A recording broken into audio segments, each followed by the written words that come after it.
So what we have to do is learn how to take this ego of ours, this part of us that believes that who we are is what we have and what we do and what other people think of us. But remember, if you grow up believing that you are what you do, then when you don't, you aren't. And if you believe that you are what you have, when it's gone, you aren't. And if you believe that you are what other people think of you, your reputation, which we raise people to believe, I have to be concerned with what other people think of me. Take this ego and retrain it. And one of the ways that you do to retrain it is, first, you take this idea that the ego has of fear. What are you afraid of? Anybody out there, what are you afraid of? Shift from fear to curiosity. Become curious about what you're afraid of. That's what Lao Tzu taught me. Become curious about what you're afraid of. You're afraid of flying? Get curious about that. Get interested in that. You're afraid of snakes, you're afraid of disapproval, you're afraid. Just shift from fear and say, I'm going to become more curious about what I'm afraid of. And then take all of the things that you're attached to, like all of your photographs, like all of your furniture, like all of your clothing, like all of the stuff that you find so much attachment to, and start letting it go. Start letting it go. You know, the day that I turned that key on May the 11th in 2006, I didn't even know where I was going. I just knew there was a shift taking place. I felt freer than I'd ever felt, I think, in my life. In my mid-60s, out there on a whole new adventure. And here we are talking about it on national television, on PBS. Take that idea that you have to be attached to things and know that you came in with nothing, with no thing. And you're going to leave with nothing, with no thing. And understand that your life is a parenthesis in eternity. Live there without attachments.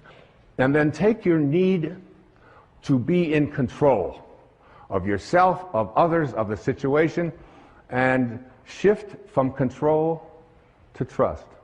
Begin to have a trust. Lao Tzu is profound about this. In each one of the 81 verses, it comes up about 60 times as you look at letting go and letting God, allowing yourself to trust in your nature, allowing yourself to no longer believe that everything has to be controlled by me, and that other people no longer have to be in control of me as well. Begin to trust. Just like you did for the first 9 months. You trusted. Your nose showed up. Your height showed up. Your eyes showed up. Whatever. It all showed up. It's all perfect. It's all divine. So why not wander through your life and have this wonderful, peaceful knowing that it's all fine?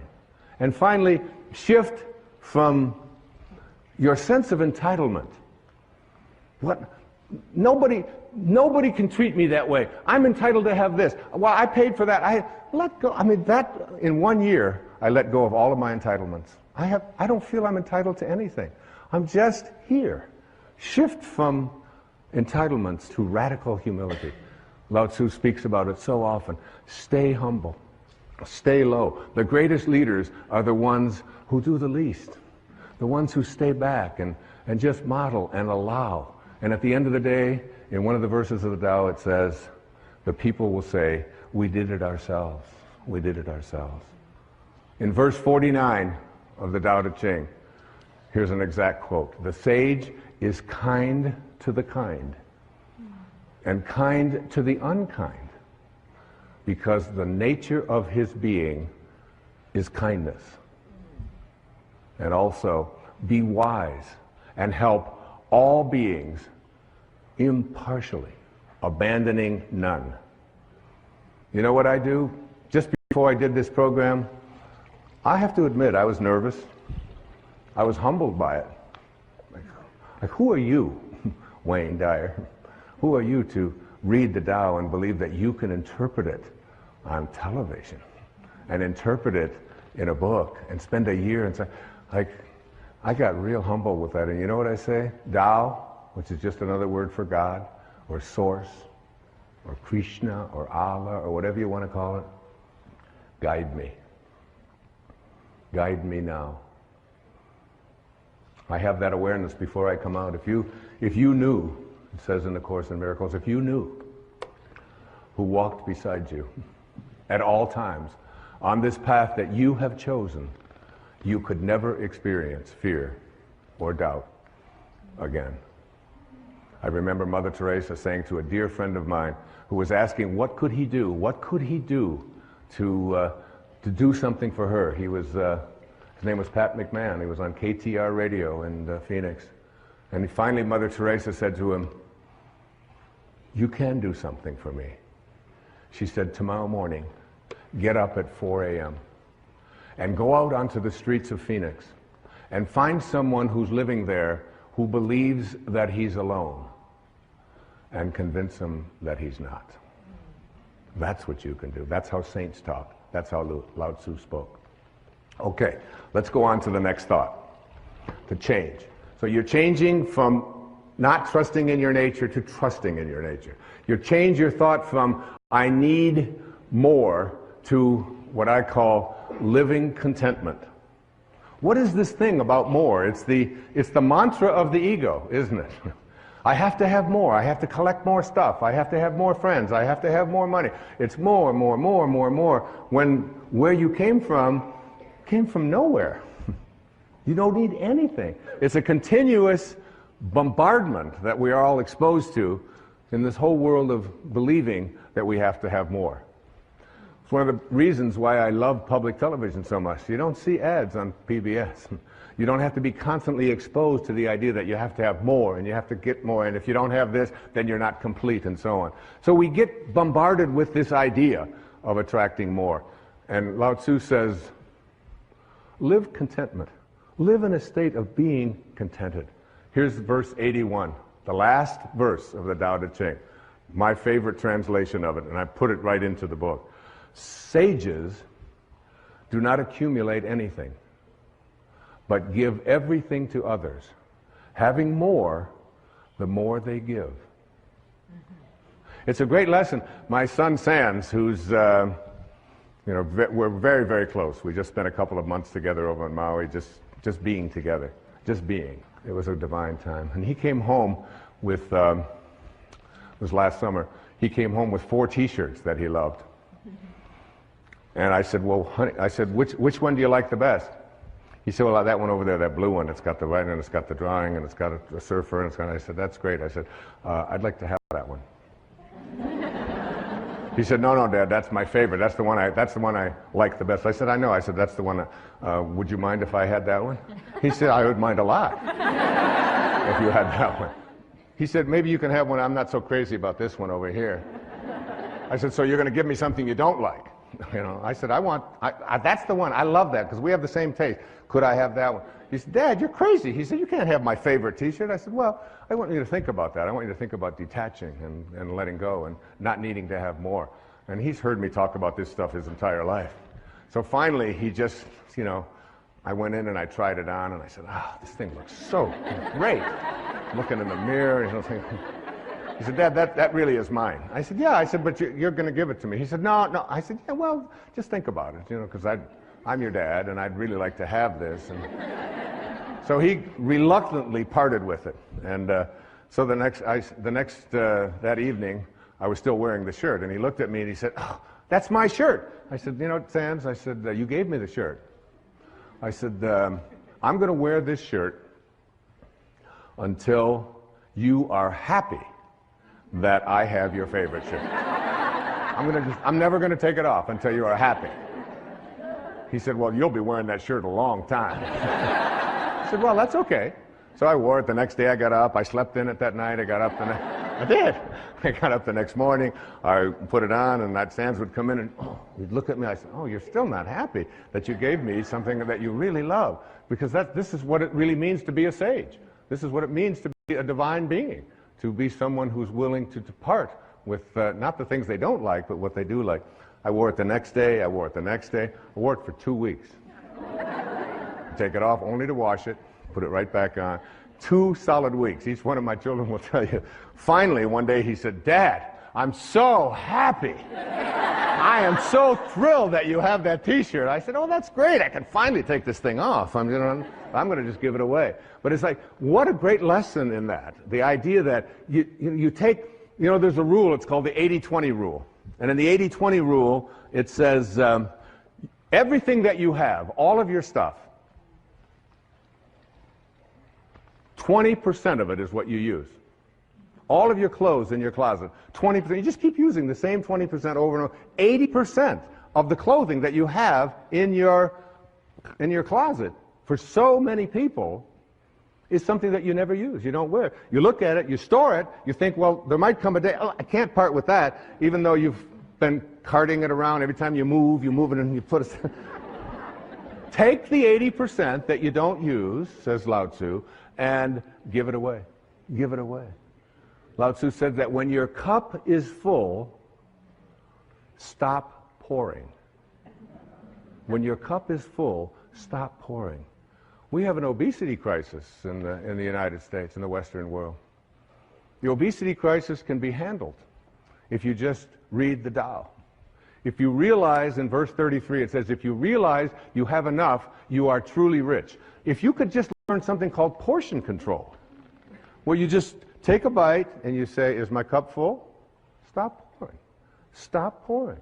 In other words, instead of filling yourself with that which is already a surplus, in the Tao it teaches us to take surpluses and to reduce them, and to take deficiencies and increase them, so that we create balance in our lives, to be in balance.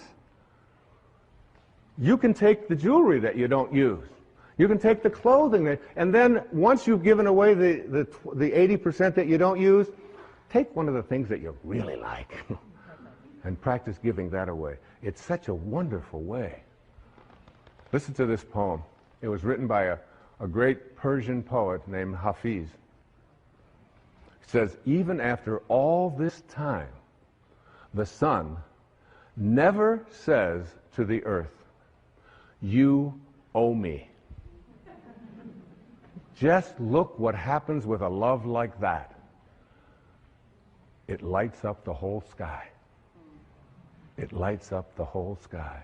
There's no owing. There's no owing. You don't have to be, you can practice living in a state of contentment. This was so powerful for me. You just can't imagine how good it felt for one entire year to walk through every day and say, I'm content. I'm content. I start out every morning of my life. The first words, Hafiz says, if there's only one prayer that you say every day, make it thank you. Just say thank you. That's how I start. Wake up. Thank you, God. Thank you. Thank you, Source. Thank you, Tao. Whatever you want to call. The opening line of the Tao says, the Tao that can be named is not the Tao. As soon as you put a name on it, it dissolves. There's no name for it. It's just endlessly, invisibly, constantly in a state of creating out of a state of love. The next thought that the Tao teaches us to change. Change your thoughts. Change your life. You really do. See, so much of the previous PBS specials that I've done on inspiration and intention, these were teaching people generically how to think differently. What Lao Tzu taught me was what to specifically think in place of thinking that. Instead of thinking that I don't trust my nature, he said, trust your nature. Instead of saying, I need more, he said, you need less. More is less. That comes right out of the Tao. Next thought. Move from thinking in a rigid way to thinking and being flexible, soft, and allowing. From rigidity to softness. What a wonderful transformation that is. I was standing looking at, with my son Sans, and we were on Maui, and we were looking at water. As water was going against some rocks and some cliffs and so on. And in these pictures, in this moment, I said to my son, I said, which do you think is stronger? The water or the cliff? The water or the rocks? Which one do you think is more powerful and stronger? And he said, well, he said the rocks, obviously they're stronger and they're bigger and all. I said, but, he said, water is very, very patient, isn't it? How much chance do those rocks have if they want to survive? I mean, what chance do they have? That would, and Lao Tzu is speaking to us about understanding our nature by examining how nature works and then making it apply to our thoughts. So that a soft thought, a thought that isn't a rigid thought, a thought that doesn't say, you have to be this way or you have to be that way, a thought that is not stiff, a thought that water, there are so many references to water and what we can learn from water. You're 75% water. The plant is 75% water. We are water. The rest of us is just muscled water. It's all water. And water is soft. Water can enter anywhere. You get into a conflict with somebody else, and you picture yourself as water. You can enter with water in any place that there's an opening. If you can visualize yourself as a being who moves into the space of water, if you can see yourself that way, you can just enter into those places in the people that you love, in your children, in your spouse, in anyone at all, and enter there softly. Here's verse 8. The supreme good is water, which nourishes all things without trying to. And verse 78, right smack out of the Tao. Nothing in the world is softer and weaker than water. But for attacking the hard, the unyielding, nothing can surpass it. There is nothing like it. Here it is. I asked when they designed this set, this beautiful set, and thank you, designers, for this. I asked if I could have water on the stage. They did it. They figured it out. There's Now, I'm going to try to get some of this water, okay? So you get down here and it just doesn't